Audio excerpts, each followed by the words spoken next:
The sirens were getting closer, cutting through the humid Phoenix afternoon like knives.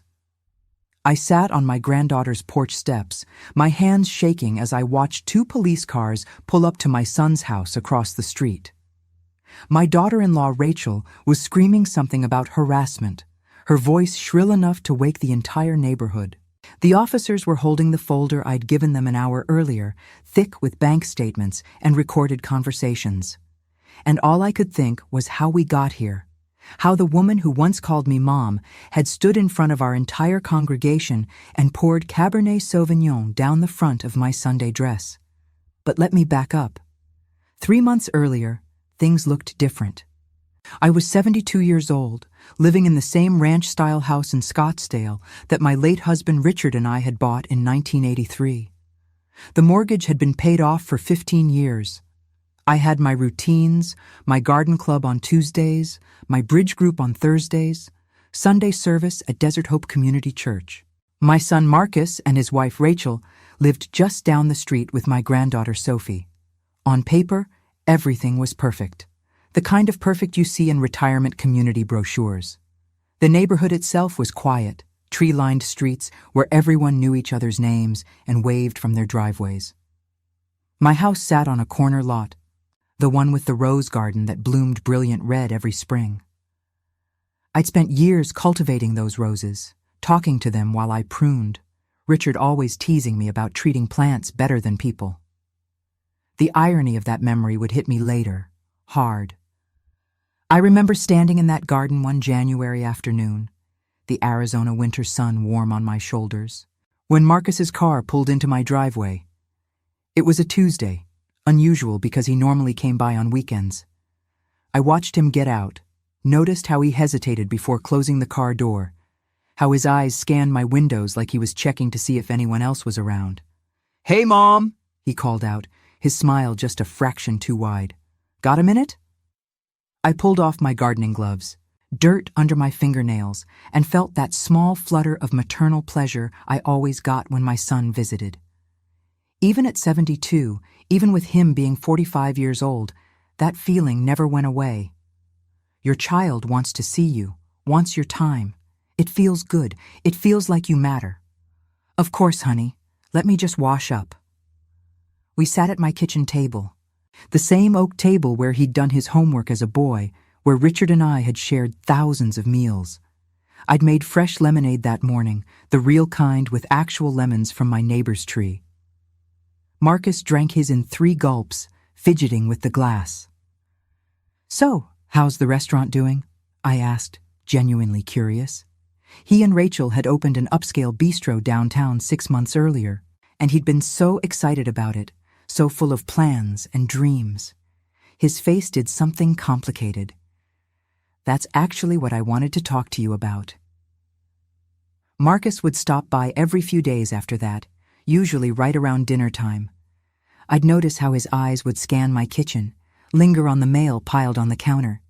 Rachel started joining him more frequently, always with some small complaint about their finances. The restaurant wasn't doing as well as they'd hoped. Sophie's private school tuition had gone up. Their car needed repairs. I'd listen and nod, making sympathetic noises, sometimes slipping Marcus a couple $100, because what else was I supposed to do? He was my only child. I remember one evening in late January, Rachel arrived wearing this perfume that made my eyes water. She sat in Richard's old chair, the one I still couldn't bring myself to get rid of, and launched into a detailed explanation of their financial troubles. The wine distributor was demanding payment up front. The health inspector had required expensive upgrades. Their landlord was raising the rent. "I don't understand," I said, frowning. "You said the restaurant was doing well. You showed me those reviews, the full reservation book." "Oh, it is," Rachel said quickly, leaning forward with this earnest expression. "That's the problem, actually. We're so successful that we need to expand to keep up with demand. But that requires capital, and banks are so difficult these days." She had this way of talking that made you feel stupid for asking questions, like the answer was obvious, and you were just being slow to catch on. I'd see that technique more clearly later, but at the time, I just felt embarrassed for not understanding basic business concepts. The first document appeared in late January. Marcus brought it over on a Tuesday evening, laid it out on my dining room table like it was nothing. His cologne was too strong, the kind that makes your eyes water. Rachel stood behind him, her smile tight. "Mom, we need your signature on this," Marcus said, tapping the paper with his pen. "It's for a business loan. They want a co-signer, just a formality. You know how banks are." I remember the paper felt heavy, expensive, legal-sized, covered in tiny print that blurred when I tried to focus. My reading glasses were somewhere upstairs. The document had that official smell, like copy machines and law offices. I squinted at the header, trying to make out the words. "What kind of loan?" I asked. "For the restaurant expansion," Rachel jumped in, her voice honey-sweet. "We told you about it, remember? The patio seating. It'll double our capacity." Had they told me? My memory wasn't what it used to be. Maybe they had. I thought back over our recent conversations, tried to recall a discussion about patio seating. It felt like it might have happened, or maybe I'd just heard them mention it in passing. The uncertainty made my stomach clench. "I don't know if I should co-sign something without reading it first," I said, and I watched Rachel's jaw tighten. Just for a second, her pleasant expression slipped, and I saw something cold underneath. Then it was gone, replaced by that understanding smile. Marcus put his hand over mine, warm and familiar. His hands looked so much like Richard's had, same long fingers, same slight callus on the index finger from his pen grip. "Mom, it's totally standard. We wouldn't ask if it wasn't important. You trust us, right?" And there it was, the question that would echo in my head for months. Did I trust them? Of course I did. This was my son, the boy I'd nursed through chickenpox and driven to baseball practice and helped through his divorce from his first wife. This was family. This was blood. This was the person I'd loved longer than I'd loved anyone except Richard. I signed. The pen felt heavy in my hand, and I remember thinking that my signature looked shaky, old. When had my handwriting gotten so tremulous? Marcus took the paper before the ink was even dry, slipped it into a leather folder with practiced efficiency. They left 10 minutes later, after Rachel kissed my cheek and told me I was the best mother-in-law anyone could ask for. I stood at my kitchen window and watched their car disappear down the street and felt this strange hollowness in my chest, like I'd just lost something but couldn't name what it was. The second document came 2 weeks later, then a third. Each time, the same explanation, the same reassurances, just business paperwork, just helping them out. Just trust us, Mom. By the fourth document, I started asking more questions. Why do all these loans need my signature? Isn't the business in your name? You have better credit, Marcus explained, not quite meeting my eyes, and more collateral. The house helps. The house? But I thought, it's just as backup, Mom. We're not actually using your house. It's just on paper, to make the banks happy. You won't be responsible for anything. I wanted to believe him so badly that I ignored the voice in my head, the one that sounded like Richard saying, "If it sounds too good to be true, it probably is." Richard had always been the practical one, the one who read the fine print, who questioned everything. I missed him so much in those moments, missed having someone to talk things over with, someone who'd tell me if I was being paranoid or prudent. I started noticing the withdrawals in March. Small at first, 200 here, 500 there, then bigger chunks, 1,500, 3,000. I called my bank, confused, and they explained about automatic payments I'd authorized.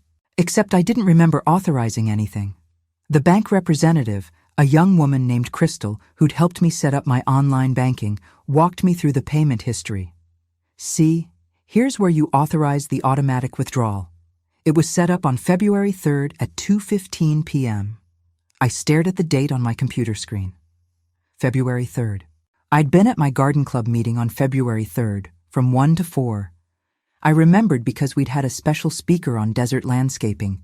There was no way I'd set up any bank transaction that afternoon. "Are you sure?" I asked. "Is there any way to see who actually did it? Like, was it done in person or online or—" "It shows it was done through online banking using your login credentials," Crystal said. "Is there a problem?" Was there a problem? I didn't know. Maybe I'd done it on my phone during the meeting and forgotten. Maybe I'd set it up the night before and remembered the date wrong.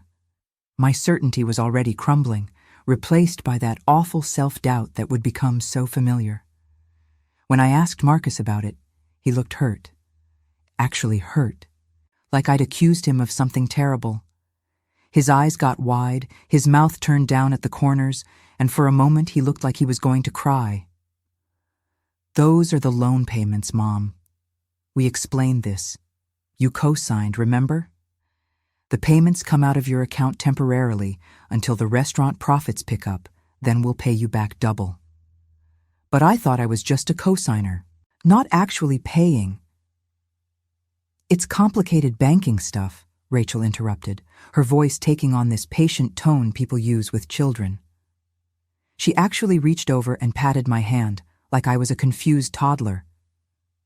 "You probably just misunderstood. Don't worry about it. Don't worry about it." Those 4 words became their mantra. Every time I questioned something, every time the numbers didn't add up, every time my gut told me something was wrong. "Don't worry about it, Mom. You're just confused, Mom. We've got it handled, Mom." I started second-guessing everything. Was I getting senile? Richard had died of Alzheimer's complications. Maybe it was starting for me too.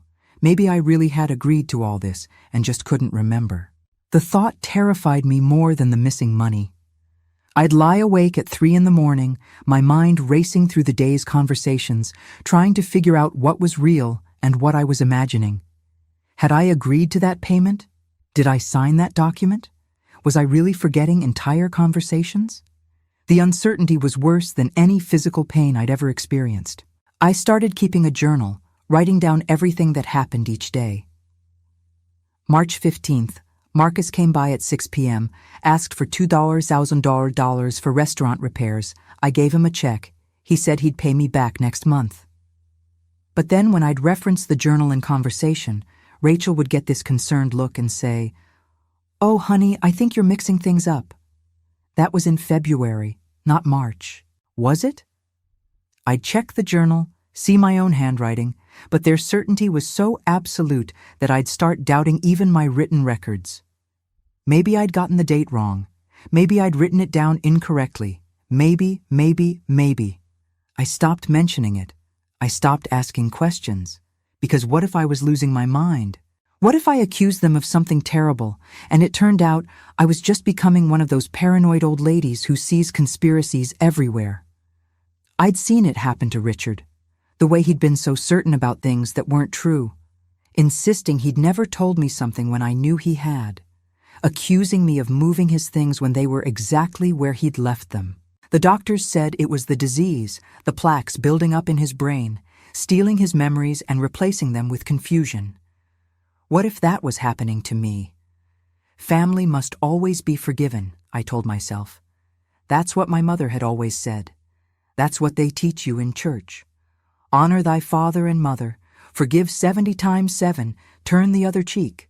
The Bible had a verse for everything, and I'd twisted them all to excuse what was happening. Pastor Mike had given a sermon just the week before about forgiveness. Even when we're wronged, he'd said, his voice ringing through the sanctuary, we must find it in our hearts to forgive. That's what family means. That's what love means. I'd sat in my pew and nodded along, letting those words sink into my bones like poison disguised as medicine. By April, I'd stopped checking my bank balance. It was easier that way, not knowing exactly how much was disappearing. I ate less, turned the air conditioning up higher despite the Phoenix heat. Small economies that felt like penance for doubting my own son. My grocery bills dropped from $300 a month to barely $100. I stopped buying meat, too expensive. Stopped buying fresh fruit, too frivolous. I'd stand in the supermarket, holding a container of strawberries, doing the mental math. $5 for strawberries or $5 to keep the lights on. The choice was obvious. I lost weight, 11 pounds in 6 weeks. My clothes started hanging loose. Dorothy from Bridge Club commented on it, said I looked too thin. I laughed it off, said I was just watching my figure. The lie tasted bitter in my mouth. The house started showing neglect, too. A leaky faucet I didn't fix because plumbers were expensive. Weeds in the garden because I couldn't afford the water bill to keep things properly irrigated. The air conditioning set to 82 degrees, even when the outside temperature hit 110. I'd sit in my living room sweating, telling myself it was fine. This was fine. I was just being frugal. Sophie started acting strange around that time. She'd come over after school and sit on my couch, fidgeting with her phone, opening her mouth like she wanted to say something, and then closing it again. Sweet girl. Looked just like Marcus did at that age, same dark eyes and sharp chin. She was 16, at that age where everything is drama. So I figured it was boy trouble or friend drama. But she'd look at me with this expression I couldn't quite read. Concern, fear, something that made her seem older than her years. She'd bring me groceries sometimes, little things like milk and bread, saying she'd gotten extra by accident. I knew she was lying, but I accepted them because pride is expensive, and I was already spending too much on it. "Grandma," she said one afternoon in late April, "do you know what my parents are doing with your money?" The question landed like a slap. I felt my chest tighten, my breath catch. For a moment I couldn't speak, could only stare at this girl woman who was looking at me with such fierce concern. "They're investing it," I said automatically, "for the restaurant." Sophie's face did something complicated. Pain, anger, disappointment, all flickering across her features in rapid succession. "Right, the restaurant. She didn't come back for 2 weeks after that. Rachel said she was grounded for talking back, but I wondered. I wondered what Sophie had seen, what she knew, what she was being prevented from telling me. When she finally did come back, she seemed different, quieter, more careful. She'd look at me like she was trying to solve a puzzle, trying to figure out how much I knew, how much I was pretending not to know. I gave up more than money during those months. I gave up my autonomy, piece by piece, without even realizing it.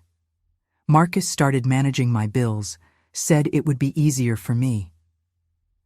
"You shouldn't have to worry about all this paperwork, Mom. Let me handle it."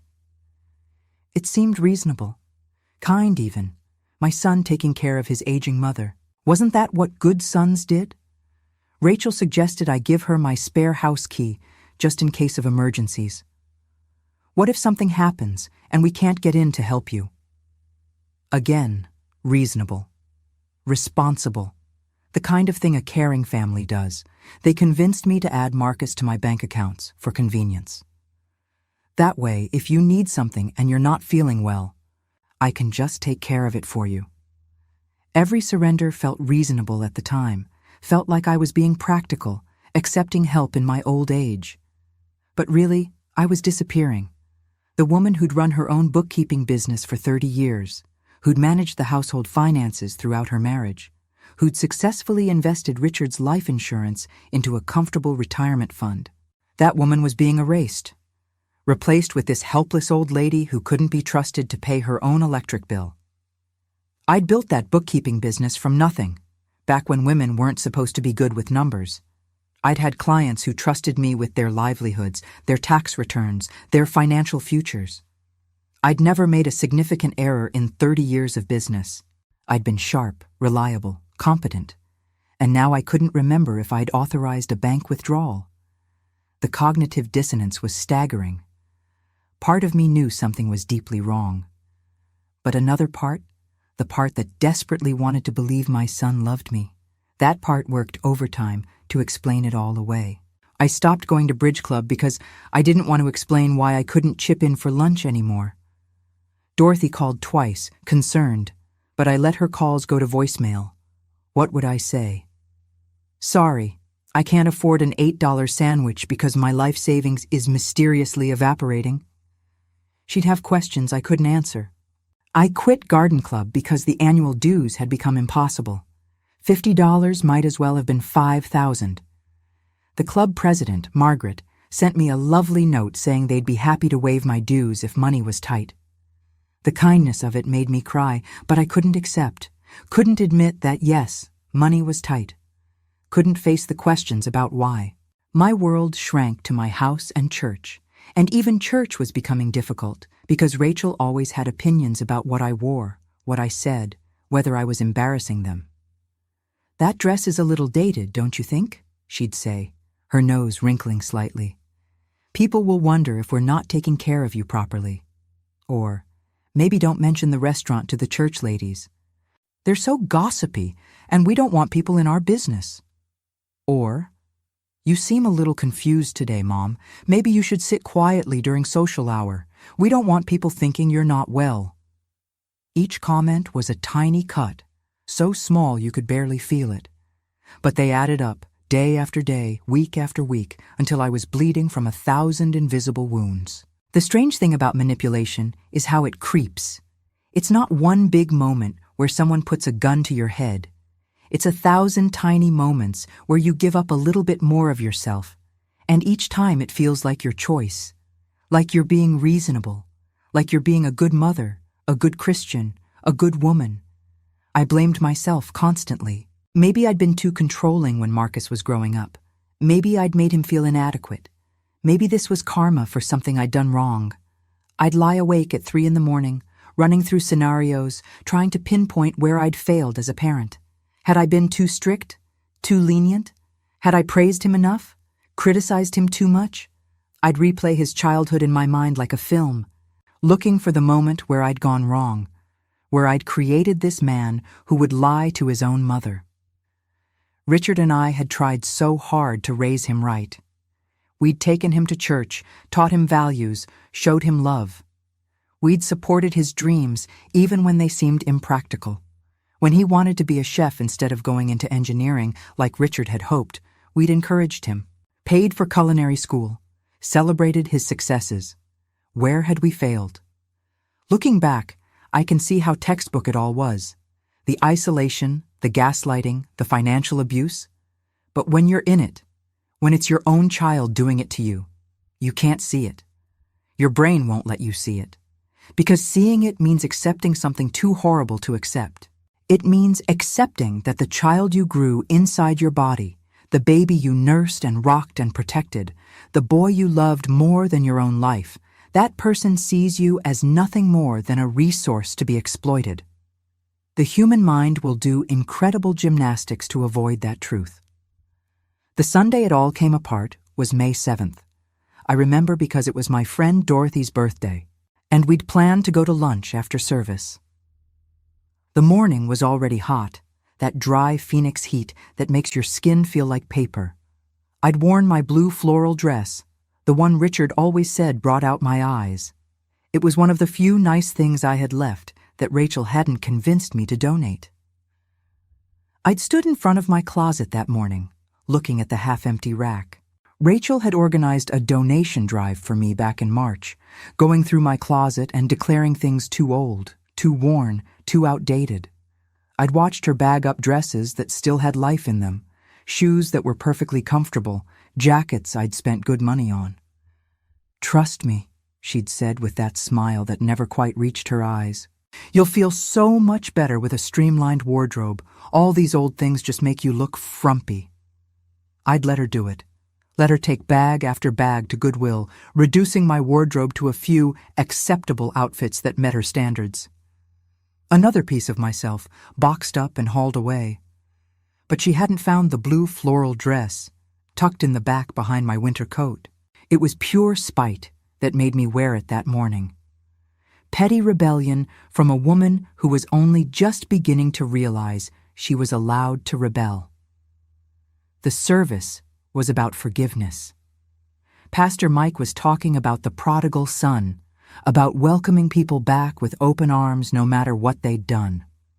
I was sitting in my usual pew, 4th row from the front on the left side. Marcus and Rachel were 3 rows back with Sophie. I could feel Rachel's eyes on the back of my head throughout the sermon. The irony of that sermon wasn't lost on me, even then. The prodigal son who squandered his inheritance and came back to a father who threw a party. Except in that story, the son was repentant. He recognized his mistakes. He came back humble and ashamed. Marcus didn't look ashamed.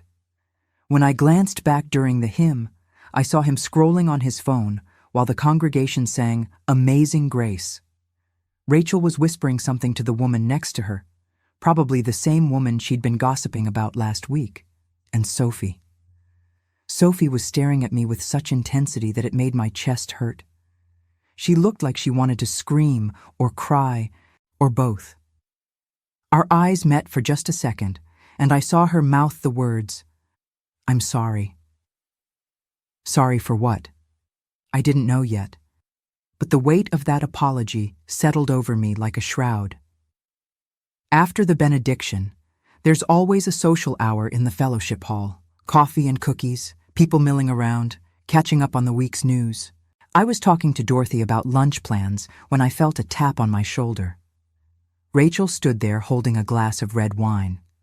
The church always put out wine and grape juice for communion, and apparently Rachel had helped herself to several glasses during social hour. Her face was flushed, her eyes glittering with something ugly. I could smell the wine on her breath from 3 feet away, sharp and acidic. "We need to talk," she said, loud enough that people nearby turned to look. "Okay," I said slowly. "About what?" "About how you're sabotaging us." Her voice was getting louder. Several conversations around us stopped. I could see heads turning, people straining to hear. "About how you're trying to ruin our lives." I felt my stomach drop. Dorothy's hand touched my elbow, steadying. "Rachel, I don't know what You've been talking to Sophie, haven't you? Putting ideas in her head, turning her against us." "I haven't been—" "Liar!" The word exploded out of her. The entire fellowship hall went quiet. 75 people, all of them now staring at us. Pastor Mike started moving toward us from across the room, concern on his face. My face burned with humiliation. Everyone was looking. Everyone was hearing this. Years of quiet dignity, of being the respectable widow, the good church lady, and now I was at the center of a scene that would be gossiped about for months. "Rachel, please, let's talk about this somewhere private." And that's when she threw the wine, just tossed the entire glass right in my face. The red liquid splashed across my dress, my hair, dripping down into my eyes. I stood there, frozen, as she leaned in close and screamed, "Useless old woman! You're a drain on everyone around you. Do you know that? Do you have any idea how much of a burden you are?" The wine was cold against my skin, trickling down my neck, soaking into the fabric of my dress. I could taste it on my lips, bitter and sour. The room spun. People were gasping, moving toward us. I could see Marcus in the back, his face pale, not moving, just standing there while his wife screamed at his mother in front of God and everybody. Pastor Mike grabbed Rachel's arm, pulling her away. Sophie was crying, her face buried in her hands. And me? I just stood there with wine dripping off my chin, and something in my brain finally clicked into place. All those documents I'd signed, all that money disappearing. The way they'd isolated me, controlled me, made me doubt myself. The pattern suddenly became crystal clear, like one of those magic eye pictures where you stare and then suddenly see the hidden image. They weren't helping me. They were using me. The clarity was brutal and absolute, like someone had turned on all the lights in a dark house where I'd been stumbling around for months. I could see everything now. Every lie, every manipulation, every moment they'd made me feel crazy for trusting my own instincts. Dorothy was there, dabbing at my dress with napkins, her face furious. "That woman should be thrown out," she was saying. "Someone call the police." But I barely heard her. I was too busy watching pieces click into place. The signatures I couldn't remember. The bank withdrawals I hadn't authorized. The documents Marcus had rushed me through. His access to my accounts. The spare key Rachel had insisted on having. They'd been planning this. For months, maybe longer. They'd seen my house, my savings, my security, and they'd decided it was theirs for the taking. And they'd been so confident I'd never notice, never fight back, never believe my own eyes over their lies. Because I was just a useless old woman. A burden. Someone whose resources mattered more than her dignity, her autonomy, her very self. I went home and stood in my laundry room, scrubbing wine out of my dress with cold water, and I let myself see the truth for the first time. The mortgage on my house that I didn't remember taking out. The business loans that had drained my savings. The way Marcus always deflected when I asked questions. The contempt in Rachel's eyes.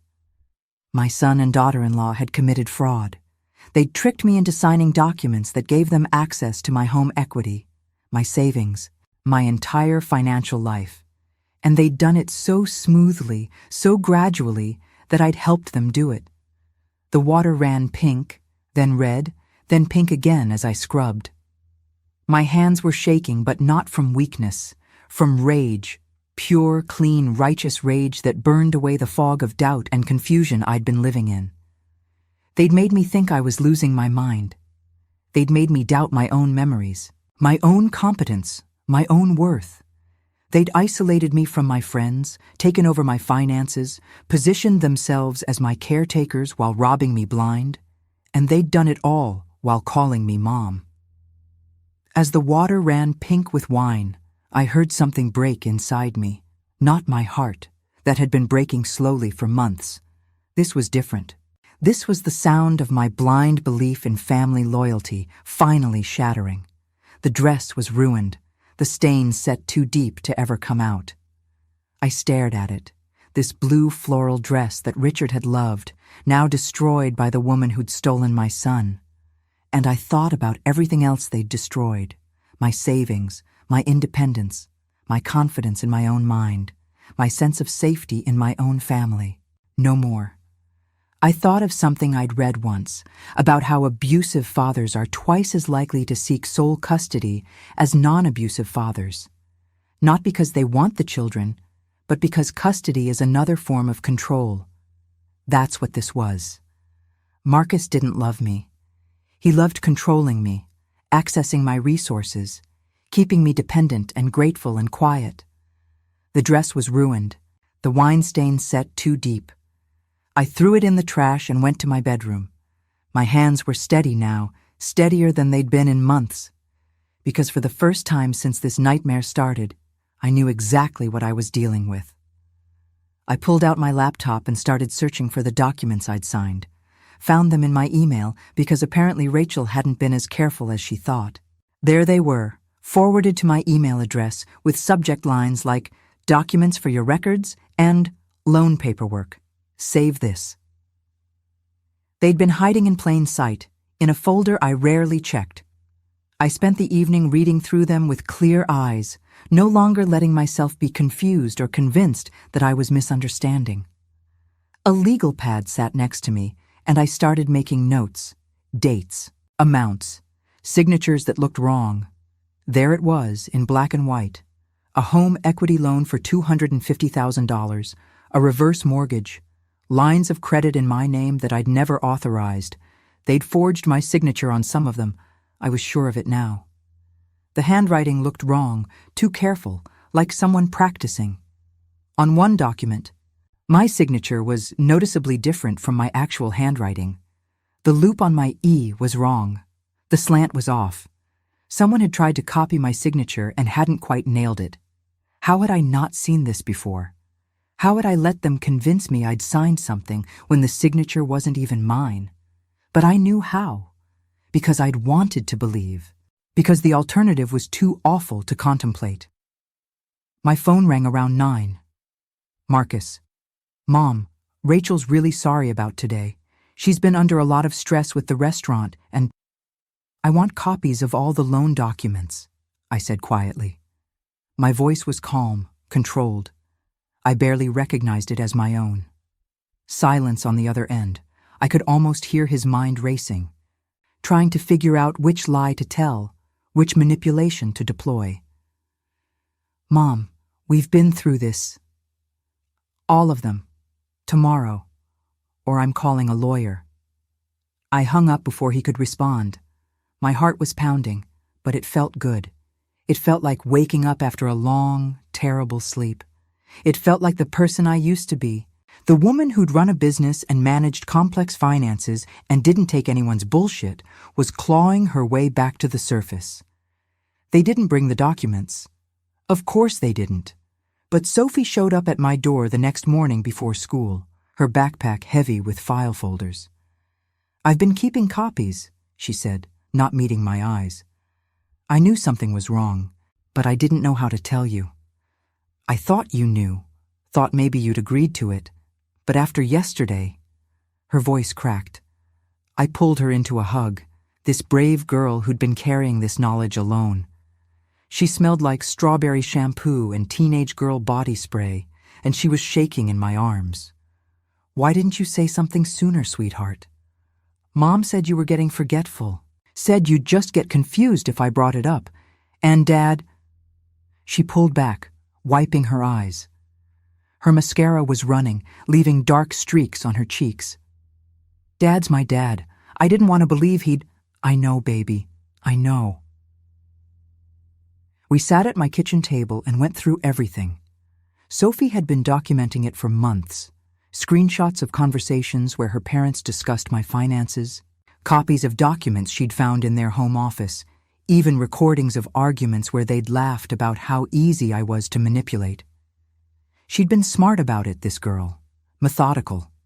Every document was dated, labeled, organized in folders. She'd created a timeline, tracked every withdrawal against every fake explanation they'd given me. She'd even found the emails where Rachel discussed the Mom Project with someone I didn't recognize, laying out their strategy for gaining access to my assets. "This one's from February," Sophie said, pulling up an audio file on her phone. Rachel's voice came through, tinny but clear. "She signed everything without even reading it. I told you it would be easy. Old people are so desperate to be helpful." I listened to my son laugh at that. Actually laugh. A genuine, amused laugh, like Rachel had told a good joke. The sound of it was worse than the whine in my face, worse than any insult. That laugh told me everything I needed to know about what I meant to him. Marcus's voice came through next. "I still can't believe she hasn't figured it out. We've taken almost 80 grand, and she just keeps apologizing for questioning us." More laughter, the sound of glasses clinking. They were celebrating stealing from me, celebrating my gullibility, celebrating what they thought was their brilliance.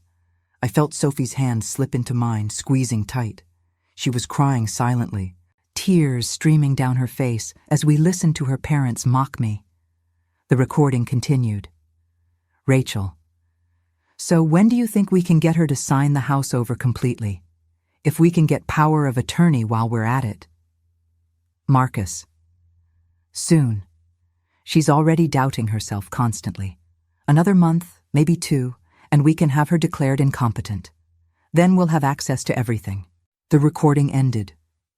Sophie and I sat in silence, her hand still gripping mine. Outside, I could hear birds singing, a neighbor's sprinkler system turning on, the ordinary sounds of a Phoenix morning. Inside, my entire world had just shattered and reformed into something darker, clearer, truer. "There are 6 more recordings like that," Sophie whispered. "And emails. So many emails." We spent the next week building a case. Sophie brought over more evidence every day after school. I started my own investigation, digging through old bank statements, tracking every withdrawal, every forged signature, every lie. I bought a small recording device online and wore it every time I talked to Marcus or Rachel. The device was tiny, barely bigger than a USB drive, and I tucked it into my cardigan pocket with trembling hands. The woman at the electronics store had been helpful, showing me how to turn it on, how to download the files, how to charge it. She was young, maybe 30, with kind eyes that reminded me of Sophie. "Is everything okay?" she'd asked, noticing my hands shaking. "It will be," I'd told her, and I'd meant it. It was torture, pretending everything was normal. They came over for dinner that Thursday, and I served pot roast and smiled and nodded while Marcus talked about his plans to expand the restaurant patio. Rachel complimented my cooking with that patronizing tone that made my teeth ache. The whole time, the recorder in my cardigan pocket was capturing every word. I'd cooked Marcus's favorite meal, the pot roast with carrots and potatoes that I'd made every Sunday when he was growing up. He'd always asked for seconds, always told me it was the best thing he'd ever eaten. I watched him take a bite that night and make appreciative noises, the same way he had as a boy. But he wasn't a boy anymore. He was a 45-year-old man who was stealing from his elderly mother and laughing about it with his wife. "So, Mom, we're going to need another payment next month," Marcus said over dessert. "The building permit fees were higher than we expected." "Of course, honey." I kept my voice mild, even as I watched him relax, watched them exchange that little glance that said, "See, told you it would be fine." Rachel leaned forward, her smile sharp. "We really appreciate everything you're doing for us. Not every mother would be so generous." "Well, family takes care of family," I said, and watched her smile widen. The recorder caught it all. The casual way they discussed my money like it was theirs. The way Marcus casually mentioned needing access to my investment accounts. The way Rachel suggested I might want to update my will, make sure everything went to Marcus since Sophie would be fine, right? "Sophie's a smart girl," Rachel said, dabbing her mouth with a napkin. "She'll make her own way. But Marcus, well, he needs the security, you understand, right? After the divorce, he never quite recovered financially. You want to make sure he's taken care of." Playing on my maternal instincts, making me responsible for his financial security, positioning my help as moral obligation rather than exploitation. I nodded and smiled and offered them more pot roast while rage burned cold in my chest. I thought I knew what manipulation looked like, but I hadn't really understood it until I started seeing it from the outside. It was art, really, the way they played me. The concerned questions about my health, the gentle suggestions that I was getting forgetful, the way they'd positioned themselves as my protectors while robbing me blind. "You seem tired, Mom," Marcus said, studying my face. "Are you sleeping okay? Maybe you should talk to your doctor about that. Could be early signs of, what Dad had." There it was. The suggestion that I might be developing Alzheimer's, planted so carefully, so lovingly, positioning himself as the concerned son while simultaneously undermining my credibility to anyone who might listen later. "Maybe you should come stay with us for a while," Rachel added, "just so we can keep an eye on you, make sure you're okay." Get me under their roof, under their control, away from neighbors who might notice something wrong. I saw the trap clearly now, the jaws waiting to snap shut. "That's sweet of you," I said, "but I like my independence. I'm not ready to give up my house yet." I watched Rachel's jaw tighten, watched Marcus's smile freeze. They didn't like that answer, but they couldn't push too hard, not yet. So they settled for exchanging another look, one that said we'll try again later. At night, I'd replay the recordings and marvel at how good they were. How many times I'd almost fallen for it again, even knowing the truth. That's the thing about being manipulated by someone you love. Part of you wants to believe so badly that you'll grasp at any excuse, any explanation that lets you keep loving them. I'd sit in my bedroom, headphones on, listening to my son discuss strategies for isolating me further. Listening to my daughter-in-law laugh about my desperation to be needed. Listening to them plan my financial destruction like it was a business project. But I was done with that now. I'd crossed some line during that wine-soaked Sunday, and there was no going back.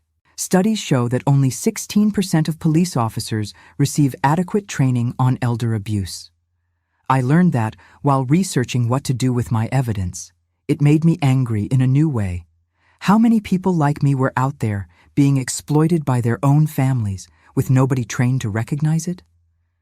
I spent hours on the internet, reading about elder abuse, about financial exploitation, about the legal remedies available. I learned about adult protective services, about reporting requirements, about what constituted evidence in fraud cases. I became an expert in my own victimization, determined to turn that expertise into justice. The recordings piled up. Marcus discussing with Rachel how to convince me to sell the house. Rachel laughing about how gullible I was. Marcus admitting he'd forged my signature on the reverse mortgage paperwork because I'd been difficult about signing it myself. Each recording was another nail in their coffin, and I collected them with grim satisfaction. One recording, from a dinner at their house, captured them discussing their long-term plan. Once we get power of attorney, we can put her in one of those memory care places, the cheap ones. Then we sell the house and we're set. Early retirement, here we come. Rachel's voice. Think she'll fight it? Marcus. She won't have the capacity to fight. That's the beauty of it. We get her declared incompetent first, then we can do whatever we want. Who's going to believe a confused old lady over her devoted son? I listened to that one 3 times, making sure I wasn't misunderstanding. But there was no misunderstanding possible. They were planning to have me institutionalized so they could steal everything I had. The worst part was the casualness of it. They weren't wrestling with guilt or having second thoughts. This was just logistics to them, like planning a vacation or remodeling a kitchen. I was a problem to be solved, an asset to be liquidated. Sophie was struggling. I could see the toll it took on her, helping me build a case against her own parents. She'd come over with red eyes, clearly having been crying, and we'd sit together in silence sometimes, just being there for each other. "Do you hate them?" she asked me one afternoon. We were sitting in my living room, Sophie curled up in the corner of the couch like she used to do as a little girl. I thought about it carefully. I hate what they did. I hate that they used me. But hate them? I don't know yet. Ask me after this is over. Mom says you're sick, that you're imagining things. Her voice was small, young. For all her bravery in gathering evidence, she was still just 16 years old, caught between her parents and her grandmother. "What do you think?" Sophie pulled out her phone, showed me another recording. Her parents discussing how to have me declared mentally incompetent, get power of attorney, access the rest of my retirement funds. Her hands were shaking as she held the phone. "I think they're monsters," she whispered. I hugged her close and let her cry. My brave, heartbroken granddaughter who'd chosen truth over comfort, who'd stood up for me when it cost her everything. I swore to myself right then that whatever happened next, I'd make sure she was okay. She'd already lost so much. Her illusions about her parents, her sense of safety in her own home. I wouldn't let her lose anything else. "Whatever happens," I told her, smoothing her hair back from her face, "you'll always have a home with me. You know that, right?" She nodded against my shoulder, and we sat there as the afternoon sun slanted through my windows, 2 survivors planning our escape. The confrontation was planned for Memorial Day weekend. My neighbor Gladys was having her annual barbecue, and Marcus and Rachel never missed it.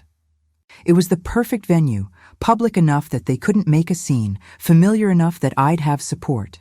But it was more than that. It was strategic. Witnesses. Lots of witnesses. People who knew me, who'd known me for decades, who could testify that I was competent, clear-minded, not the confused old woman Marcus and Rachel would try to paint me as. I spent the morning of the barbecue setting up my laptop on Gladys's patio table. I'd made a presentation, complete with scanned documents, audio clips, and a timeline of every fraudulent transaction. Sophie helped me test the speakers, making sure they'd be loud enough for everyone to hear. My hands shook as we set up. This was it, the point of no return. Once I did this, there was no going back. No pretending it hadn't happened. No possibility of reconciliation. "You sure about this, Grandma?" Sophie asked, her voice small. "I'm sure, baby." Was I? My stomach was in knots, my heart raced. Part of me wanted to pack it all up, go home, pretend I'd never discovered the truth. It would be easier, quieter, less painful. But no more quiet, no more pretending, no more making myself smaller to accommodate people who saw me as nothing but a resource. Marcus and Rachel arrived at 1, bringing potato salad and wine like always. Rachel kissed my cheek, leaving a smear of lipstick I didn't bother wiping off. Marcus squeezed my shoulder in that familiar way that used to make me feel safe. I felt nothing now, just cold determination. We ate burgers and corn on the cob, made small talk about the weather, about Sophie's upcoming junior year, about the restaurant. The whole time, I felt ice cold and diamond hard inside. This was it, the moment everything changed. Rachel was in a good mood, laughing too loud, drinking too much. She had that flush she got when she'd had wine in the sun, her eyes glittering.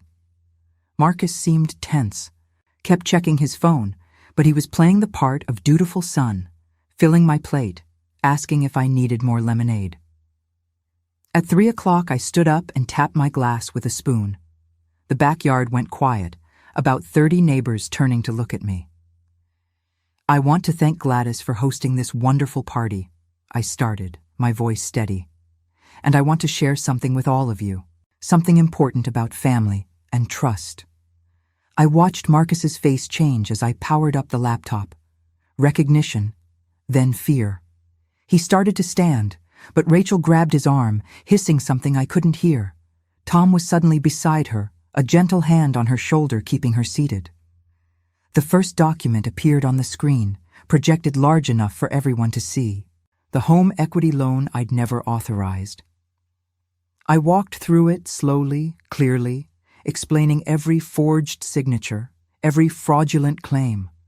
I'd practiced this speech in my mirror for days, and it came out smooth, confident, the voice of the businesswoman I'd been for 30 years. Then the recording started playing. Rachel's voice filled the backyard. "She signed everything without even reading it. I told you it would be easy. Old people are so desperate to be helpful." Marcus laughing in response. I watched their faces as I played clip after clip. The discussion about having me declared incompetent. Rachel calling me a cash cow that would fund their retirement. Marcus admitting to forging documents. All of it, laid out in their own words while our neighbors listened in growing horror. Faces around the yard shifted from curious to shocked to outraged. Someone gasped. Someone else swore under their breath. I saw Gladys's expression harden into something fierce and protective. Rachel tried to leave. Tom and 2 other neighbors blocked her path, not aggressive, just there, a wall of bodies between her and the gate.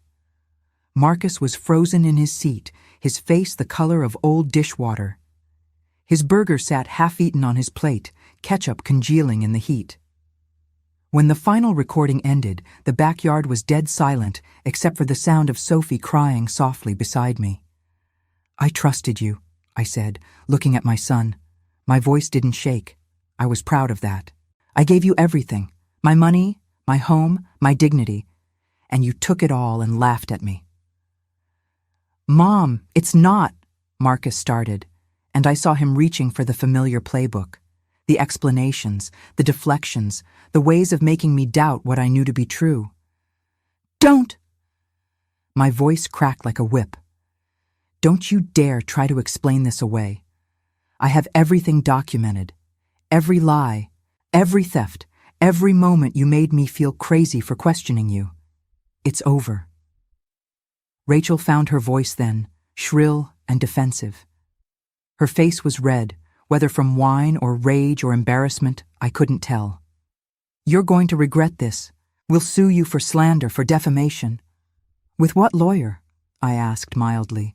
Because the ones I've consulted say I have an airtight case for elder abuse and fraud. They're actually excited about it.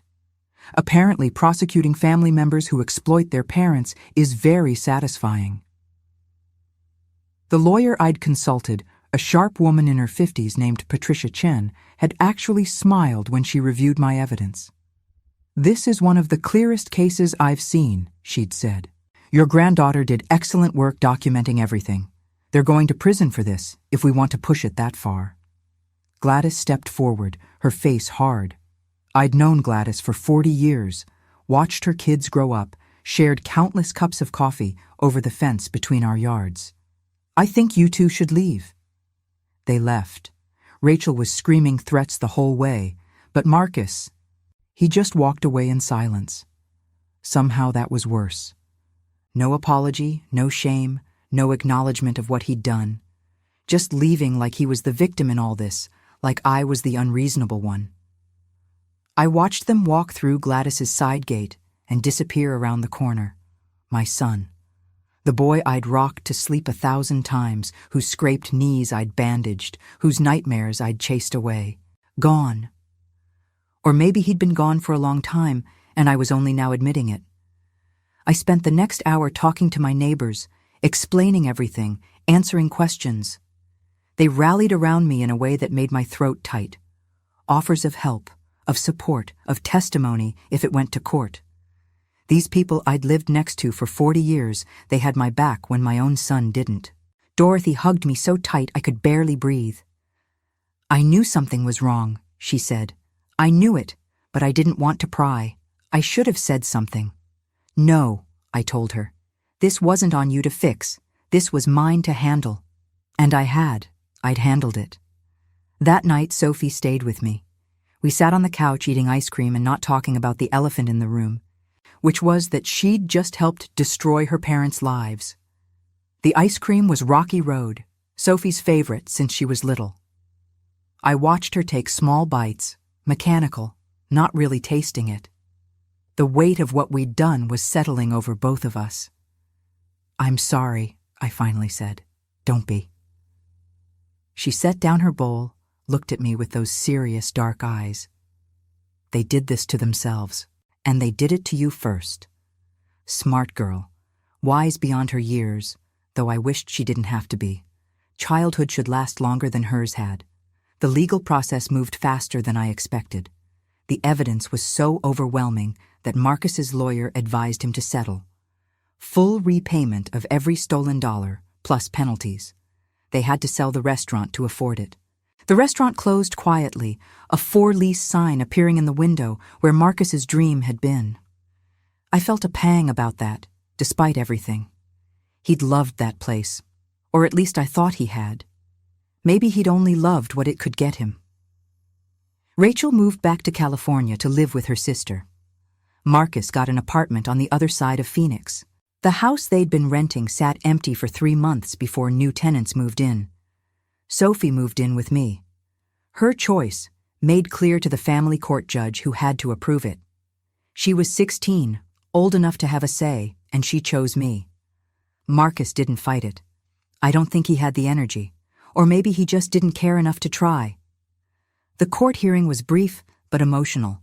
The judge, a stern woman in her 60s named Judge Patterson, looked over the evidence Sophie's lawyer had presented. She asked Sophie directly, in chambers, why she wanted to live with me instead of her parents. I wasn't in the room for that conversation, but Sophie told me later what she'd said. "My grandmother is the only person in my family who's ever chosen what's right over what's easy. I want to be like her." When the judge approved the arrangement, Sophie came out of chambers with tears streaming down her face. We hugged in the hallway of the courthouse, both of us crying, both of us knowing we'd chosen each other when everyone else had chosen themselves. The transition wasn't easy. The first week, Sophie would wake up in the middle of the night, disoriented, sometimes crying. I'd hear her through the thin walls and go sit with her, bringing chamomile tea and just being present. She was grieving, I realized, grieving the parents she'd thought she had, the family she'd believed in. "Do you think they ever really loved me?" she asked one night, her voice small and broken in the darkness. I think they loved you in the only way they knew how, I told her, which was the kindest truth I could offer. But their way wasn't good enough. You deserved better. You still do. We turned the guest room into her room, painting it the purple she'd always wanted, hanging string lights and putting up posters of bands I'd never heard of. The transformation took a weekend, and we worked side by side, brushes in hand, music playing from her phone. She taught me about the bands she loved, explaining lyrics and meanings while I told her stories about Richard, about the life we'd built in this house. Grandpa would have liked this, she said, surveying our work. The purple walls glowed warm in the afternoon light. He always said I had good taste. He would have been so proud of you, I told her, and I meant it. Richard would have been proud of her courage, her integrity, her willingness to stand up for what was right, even when it cost her everything. She had friends over, and my quiet house filled with teenage laughter again. At first, I worried about the noise, the disruption to my routines. But then I realized how much I'd missed having life in these rooms. Sophie's friends were respectful, kind kids who called me Mrs. Henderson and thanked me for letting them hang out. One of them, a girl named Maya with bright pink hair, told me I was the coolest grandma she knew. I laughed and made them cookies, chocolate chip like I used to make for Marcus. The irony wasn't lost on me, but I chose to make new memories instead of dwelling on the old ones. It was healing in ways I hadn't expected. Healing to be needed, to be chosen, to build something new from the ruins of what had been destroyed. The money came back in chunks over several months. I watched my bank balance climb back toward what it should have been and felt nothing. The numbers were just numbers. They couldn't give me back what I'd really lost, which was the belief that I mattered to my son as anything other than a resource. Rachel lost her business license over it. The fraud conviction made it impossible for her to work in any capacity that involved finances. Marcus lost his restaurant, his reputation, his relationship with his daughter. They both lost me. And yes, that felt fair. It felt like justice, cold and clean and final. I ran into Marcus once, about 6 months after everything fell apart, in the supermarket of all places. He was in the cereal aisle, looking tired, older than his years. Our eyes met across the shopping carts, and for a moment, neither of us moved. "Mom," he said finally. I looked at this stranger with my son's face and felt a deep, abiding sadness. Marcus. We stood there for 30 seconds that felt like hours. I waited to see if he'd apologize, if he'd acknowledge what he'd done, if he'd show any sign of remorse or understanding. He didn't. He just turned and walked away, leaving his cart in the middle of the aisle. That was the last time I saw him. People ask me if I'm angry. The truth is, I've moved past anger into something else. This vast, echoing sadness for what could have been. For the son I thought I had versus the man he actually was. For the family dinners we'll never have, the graduations and weddings and ordinary moments that will happen without him. Sophie and I are building something new. I'm teaching her about finances, about protecting herself, about recognizing manipulation before it gets its hooks in. She's teaching me about resilience, about choosing integrity over comfort, about being brave when everything in you wants to hide. We have rituals now, Sophie and I. Pancake breakfasts on Saturday mornings where she teaches me to make them shaped like hearts and stars, the way she saw on some cooking video. I burn half of them, but she says they taste better that way, like they have character. We watch terrible reality TV together on Thursday nights, yelling at the screen when contestants make obviously bad decisions. "See, Grandma," she'll say. "That's gaslighting right there." He's totally making her doubt herself. She's learned the vocabulary of manipulation now, can spot it from a mile away. It makes me sad that she needs that knowledge, but proud that she has it. Sunday afternoons we work in the garden together. She's patient with my roses in a way Rachel never was, listening while I explain about pruning and feeding and the importance of good soil. She's started her own section, growing vegetables and herbs, researching companion planting on her phone. "Did you know basil helps tomatoes grow better?" she tells me, dirt under her fingernails, face bright with discovery. They protect each other. Like us, I think. We protect each other. We're learning each other's rhythms, building a new kind of family from the ashes of the old one. She knows I wake up at 5:30 every morning, knows I need my coffee before I can form complete sentences. I know she stays up too late on her phone, knows she needs 3 alarms to wake up for school. We have hard days too. Days when she's angry at the world, at her parents, at me for being the one she has to live with instead of them. Days when I'm grieving the son I lost, or maybe the son I never really had. On those days, we give each other space, then come back together over tea or ice cream or just sitting on the couch in comfortable silence. "I don't know how to thank you," Sophie said to me once, out of nowhere, while we were folding laundry together. "For what?" "For choosing me. For letting me choose you. For not giving up." I set down the towel I was folding and pulled her close. "You saved my life, sweet girl. I think we're even." I started volunteering at a senior center, helping other elderly people navigate their finances. You'd be amazed how many of them have stories like mine. Children who steal, spouses who manipulate, caregivers who exploit. We're invisible to most people, us old folks. Easy targets. The senior center director, a kind man named Robert who reminded me of Richard, welcomed me with open arms.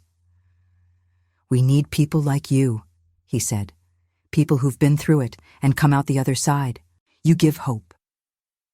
I started leading a weekly workshop on financial protection for seniors. At first, only 3 people showed up. By the 3rd week, we had to move to a larger room to accommodate 20 participants. They came with their stories, their shame, their desperate need to know they weren't alone. The first woman I helped, Margaret, was 83 and had been giving her grandson $5,000 a month for 3 years. He'd told her he was sick, needed the money for treatment. He wasn't sick. He was gambling it away. She came to my workshop wearing a dress that had seen better days, her hands shaking as she filled out the intake form. When it was her turn to speak, she could barely get the words out. "I just wanted to help him," she told me, tears streaming down her wrinkled face. "He's my grandson." I saw myself in her. The same shame, the same desperate love, the same inability to accept that someone we loved could hurt us so deliberately. I pulled my chair close to hers, took her trembling hands in mine. I held her hand and told her about Marcus, about Rachel, about how love can make you blind, but that doesn't mean you have to stay blind. I told her about the wine-soaked Sunday, about Sophie's bravery, about choosing myself when no one else would. "You're not stupid," I told her firmly. "You're not weak. You're a grandmother who loves her grandson. They exploit that love. They count on it. But loving someone doesn't mean letting them destroy you." She cried for 20 minutes, and I sat with her through all of it. When she was ready, we looked at her bank statements together. The pattern was clear: textbook financial exploitation. Together, we made a plan. We reported her grandson together. It wasn't easy. She wavered a dozen times, almost backed out twice. But I stayed with her through every step, every meeting with Adult Protective Services, every conversation with her bank, every moment when she wanted to give up because surely it couldn't be as bad as it seemed. It was as bad as it seemed. Worse, actually. Her grandson had stolen over $180,000 from her. But we got her money back, saved her from losing her home, helped her set up protections so it could never happen again. 6 months later, Margaret became a volunteer at the senior center too. She leads a support group now for other victims of family financial abuse. Her grandson sent her a letter once, asking for forgiveness, asking for money. She showed it to me with steady hands. "What should I do?" she asked. "What do you want to do?" She thought about it for a long moment, then tore the letter in half. "I want to be free," she said. That felt better than any amount of personal justice. Turning my pain into protection for others. Making sure what happened to me stopped happening to people like Margaret. Creating a network of survivors who refuse to be victims anymore. But I'm not a target anymore. I'm a survivor. And more than that, I'm a warning. Before I end my story, I want to share something important I learned through all of this. Something that might save someone listening from going through what I did. Elder abuse is more common than you think. 1 in 10 Americans over 60 experiences some form of it, and the majority of abusers are family members, sons, daughters, spouses, grandchildren, the people we're supposed to trust most. Here are the warning signs I missed for too long. First, isolation. If someone is slowly cutting you off from friends, activities, or support systems, that's a red flag. My son did this by taking over my bills, making me feel too embarrassed about money to see friends, positioning himself as my only source of help and information. Second, control over finances that feels wrong. If someone insists on managing your money, having access to your accounts, or pressuring you to sign documents without giving you time to read them, stop. Just stop and get a second opinion from someone they haven't chosen. Third, gaslighting about your mental state. If people are constantly suggesting you're forgetful, confused, or not understanding things correctly, especially when it comes to money, document everything. Write things down. Record conversations if your state allows it. Trust your gut over their explanations. Fourth, pressure to keep things secret. Abusers thrive in silence. If someone is telling you not to discuss financial arrangements with others, or suggesting that other family members wouldn't understand, or making you feel guilty for wanting transparency, that's manipulation. Fifth, and this is crucial, watch for the isolation of your advocates. Sophie wanted to tell me what was happening, but was shut down and made to doubt herself. If younger family members seem uncomfortable around certain relatives, or act like they want to tell you something but can't, create safe space for them to talk. The legal reality is complicated. Many elders don't report abuse because they're ashamed, or because they don't want to get their children in trouble, or because they've been convinced they're wrong about what's happening. Only about 1 in 24 cases gets reported to authorities. Financial abuse specifically often involves coercion, fraud, or exploitation of a position of trust. In my case, my son committed fraud by forging signatures and taking out loans in my name without true consent. That's a crime, full stop. But even legal exploitation, where an elder is pressured into giving money or signing documents, can be addressed through civil court and adult protective services. Here's what you can do to protect yourself. Never sign documents without reading them thoroughly and getting independent legal advice. I don't care if it's your own child asking. Take the papers to a lawyer who isn't connected to the family. It's worth the few $100s for a consultation.